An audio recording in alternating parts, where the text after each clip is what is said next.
আপনার প্ল্যান যদি হয় নেক্সট ট্যুর কক্সেস, আপনি যদি হয়ে থাকে নিউলি ম্যারিড কাপল এবং হানিমুনের প্ল্যান করছেন, বা আপনি আপনার ফ্যামিলি নিয়ে কোলাহলমুক্ত নিরিবিলি পরিবেশে সমুদ্রের সাথে সময় কাটাতে চান, তাহলে এই ভিডিওটি আপনারই জন্য। ঘোরাঘুরির এই সিজনে এই ভিডিওটি আপনার জন্য হতে পারে মোর ইনফরমেটিভ ভিডিও।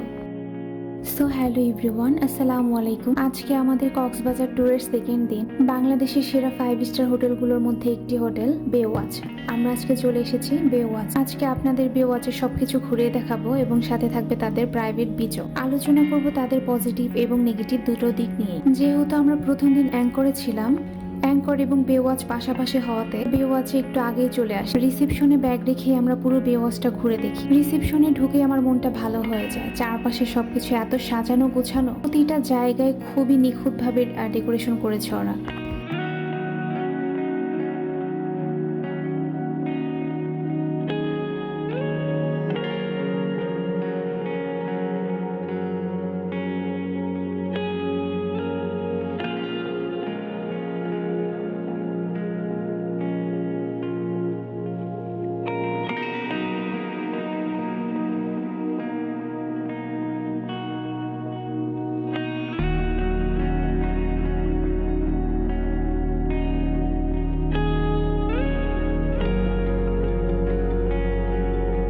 এখানে ছোট ছোট দুটি শপিং সেন্টার আছে, আপনারা চাইলে এখান থেকে শপিং করতে পারেন।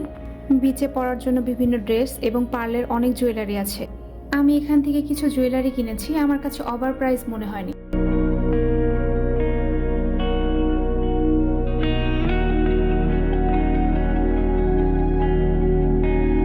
এখানে আরেকটি শপ ছিল, এখানে ছেলেদের এবং বাচ্চাদের ড্রেসই বেশি ছিল, আর মেয়েদের কিছু মিডি এবং হ্যাট ছিল। ওদের ডেকোরেশনের ম্যাক্সিমাম জিনিসগুলোই খুব এক্সপেন্সিভ অ্যান্ড ইউনিক ছিল। এই ফ্লাওয়ার বাসটা আমার এত পছন্দ হয়েছিল, আমার মনে হচ্ছিল আমি বাসার জন্য নিয়ে আসি। এরপর আমরা চেক ইন করে ওয়েলকাম ড্রিঙ্কসের জন্য রিসেপশনের পাশের একটি জায়গাতে চলে আসি।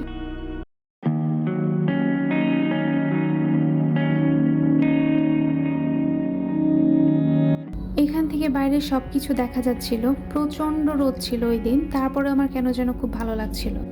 তারপর আমরা ওয়েলকাম ড্রিঙ্কস নিয়ে পাশের লবিতে গিয়ে বসি। একদম ফ্রেশ পাপায়া জুস, আর এটা আনলিমিটেড, যে যত খুশি নিয়ে খেতে পারে।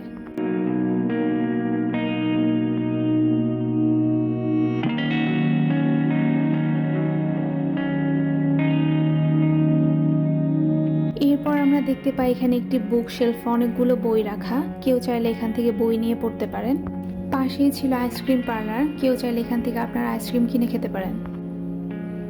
সামনে একটি ভেন্ডিং মেশিন ছিল। এখানে একটি মেসেজ চেয়ার রাখা ছিল, আপনারা কেউ চাইলে এখান থেকে মেসেজ করে নিতে পারেন, কিন্তু আমার কাছে প্রাইসটা একটু বেশি মনে হয়েছে।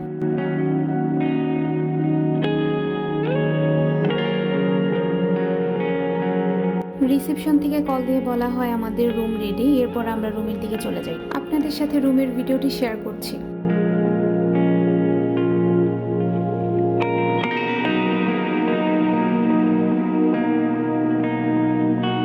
ওদের পুরো রুমে ডেকোরেশন, ফার্নিচার এবং লাইটিং সবকিছু মিলিয়ে আমার কাছে খুবই রুচিসম্মত মনে হয়েছে। আমি রুমের সবকিছু ডিটেলস আপনাদেরকে ভিডিওতে দেখানোর চেষ্টা করেছি, এই জন্য আমি আর বললাম না রুমে কি কি ছিল। আপনারা ভিডিওতে আশা করি দেখতেই পাবেন সবকিছু।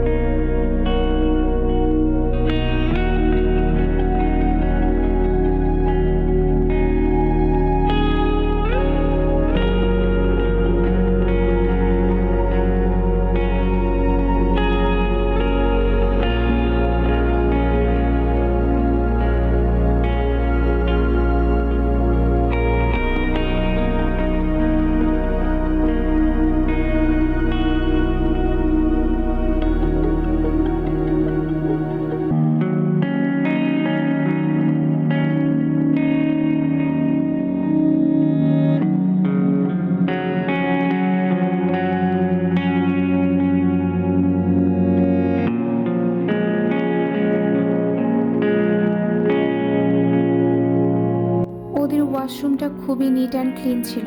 আমি এই ব্যাপারটাতে আসলে খুবই খুঁতখুঁতে। কোনো জায়গায় যাওয়ার আগে আমি সবসময় ওয়াশরুমটা আগে চেক করে নেই যে ঠিকঠাক আছে কিনা। কমপ্লিমেন্টারি সবকিছু আলাদা বক্সে গুছিয়ে রাখা ছিল। বেসিনের পাশে ছোট একটি মিরর দেওয়া ছিল। এখানে 3 রকমের লাইট জ্বলে। যারা কিনা মেকআপ করতে পছন্দ করেন তারা অবশ্যই এটা দেখে খুব খুশি হয়ে যাবেন। তবে আমি ওদের একটা জিনিস দেখে কিছুটা ডিসঅ্যাপয়েন্টেড হয়েছি, সেটা হচ্ছে শাওয়ারের সামনে যে গ্লাসটা দেওয়া, এখানে ওরা ডোর সিস্টেমটা করেন, যার কারণে শাওয়ারের সময় সব পানি এসে পুরো ওয়াশরুমটা ভিজে যায়। এরপর চলুন আপনাদেরকে পুরো বারান্দাটা ঘুরে দেখাই। আমরা নিয়েছিলাম হিল ভিউ রুম। পুরো পাহাড়টাকে একদম সবুজে ঘিরে রেখেছে।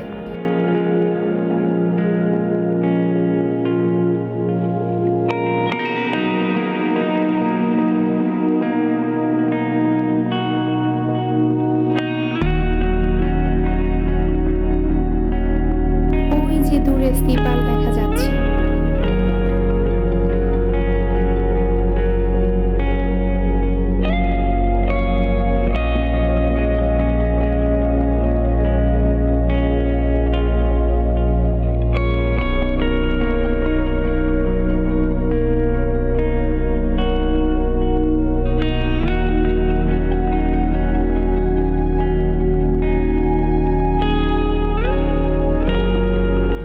এখানকার একজন স্টাফ এসে আমাদের লাগেজ ব্যাগ সব রুমে এসে দিয়ে যায়। এরপর আমরা সব ব্যাগপত্র গুছিয়ে শাওয়ার নিয়ে লাঞ্চের জন্য বেরিয়ে পড়ি। বেওয়াচে ওদের যে রেস্টুরেন্ট ছিল, আমরা ঠিক করে আজকে এখানেই লাঞ্চ করব।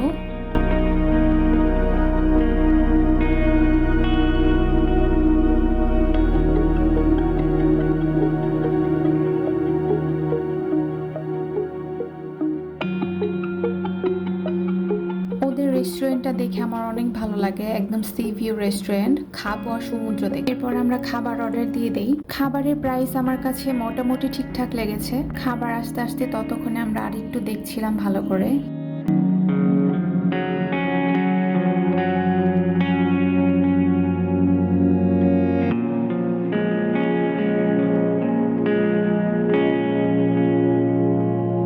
আপনাদের মধ্যে যারা অনেক সাহসী আছেন তারা চাইলে এখানে প্যারাসিলিংও করতে পারেন। এখানে অনেকেই দেখছিলাম প্যারাসিলিং করছে। অর্ডার করার 45 মিনিট পর তারা খাবার সার্ভ করে। রাইসগুলো অনেক শক্ত ছিল আর আমার কাছে বাকি খাবারগুলো তেমন মজা লাগেনি। আমি সাজেস্ট করব আপনারা এখানে লাঞ্চ বা ডিনার না করতে। পাশে ওশান কিচেন আছে, আপনারা সেখান থেকে লাঞ্চ বা ডিনার করতে পারেন। এরপর আমরা লাঞ্চ শেষ করে সুইমিং পুল দেখতে চলে যাই। এটার ভিউ আপনাদের সাথে শেয়ার করছি। এক কথায় অসাধারণ। বেওয়াচের সুইমিং পুল সাইমনের সুইমিং পুলের থেকে অনেক বেশি সুন্দর মনে হয়েছে আমার কাছে। আর মনে হচ্ছিল সাগরের পানি আর পুলের পানি মিশে একদম এক হয়ে গিয়েছে।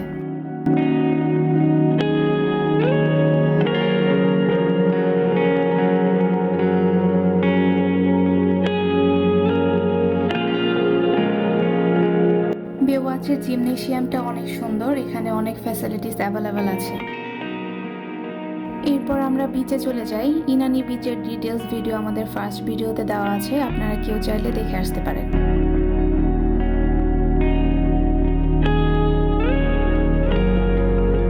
এরপর আমরা বে লঞ্চে চলে আসলাম লাইভ মিউজিক উপভোগ করার জন্য।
বেওয়াচের এই বে লঞ্চটা দুপুর 12টা থেকে রাত 2টা পর্যন্ত ওপেন থাকে। এই জায়গাটার ডেকোরেশন অনেক সুন্দর ছিল।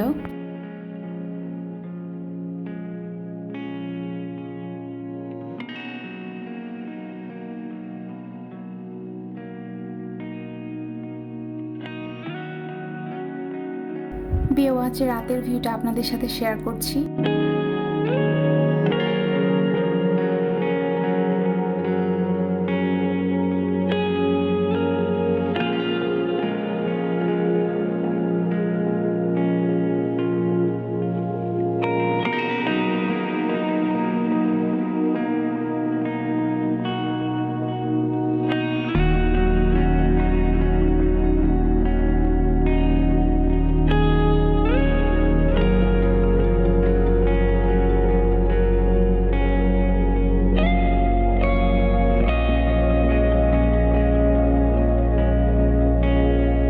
এর আগের দিন আমরা যখন অ্যাঙ্করে ছিলাম তখন দেখেছি রাতের কোনো কিছুর সাথে আসলে দিনের কোনো কিছু আমি মিলাতে পারছিলাম না। আর এখানে ডেরা, বেওয়াচ, অ্যাঙ্কর তিনটা রিসোর্টই যেহেতু একসাথে, যে কোনোটাতে আসলে আপনি আশপাশটা পুরোটা ঘুরে দেখতে পারবেন। এরপর আমরা সোজা চলে যাই ওদের রুফটপ রেস্টুরেন্টে, কিন্তু আনফরচুনেটলি সেদিন ওদের রেস্টুরেন্টটা বন্ধ ছিল। আমরা উপরে কিছুক্ষণ থেকে তারপর রাতে ডিনারের জন্য সোজা চলে যাই ওশান কিচেনে।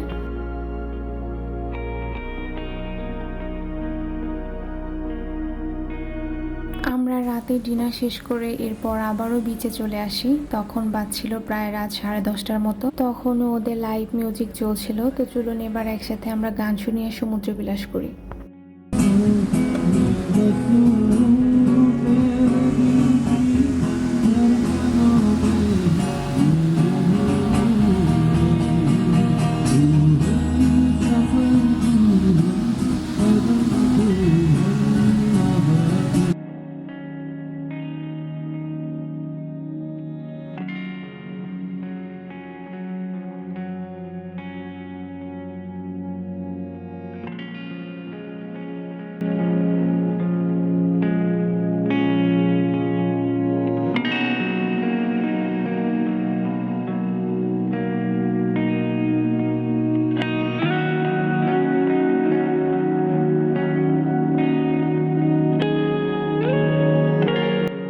আমরা খুব ভোরে ঘুম থেকে উঠি সূর্যোদয়টা দেখব বলে। এরপর সোজা চলে যাই সমুদ্রে। আপনারা দেখতেই পাচ্ছেন যে পানি এখন কতটা দূরে চলে গিয়েছে, আর রাতে পানি একদম কাছে চলে এসেছিল। এখান থেকে আমি কিছু শামুক কুড়িয়ে নেই, আর রোদ উঠে গিয়েছিল তাই বেশিক্ষণ আর থাকা হয়নি। এরপর আমরা হোটেলে চলে আসি।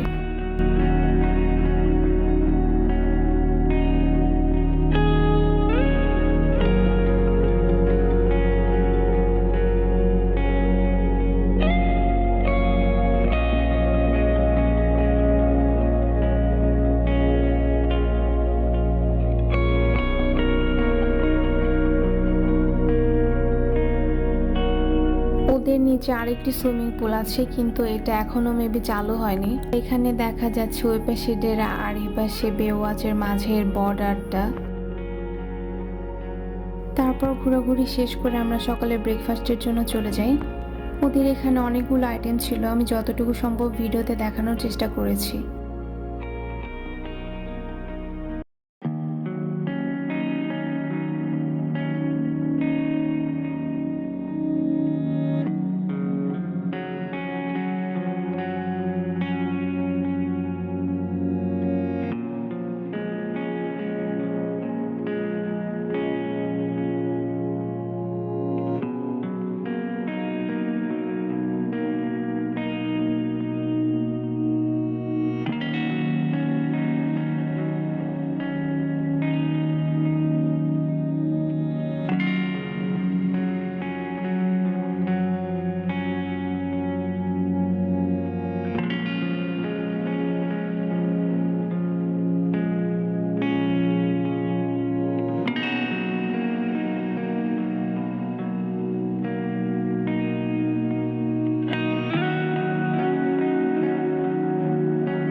কিছুটা ভয়েই ছিলাম, কারণ গতকাল ওদের এখানে লাঞ্চ করেছিলাম, ওদের খাবার আমার কাছে তেমন একটা মজা লাগেনি।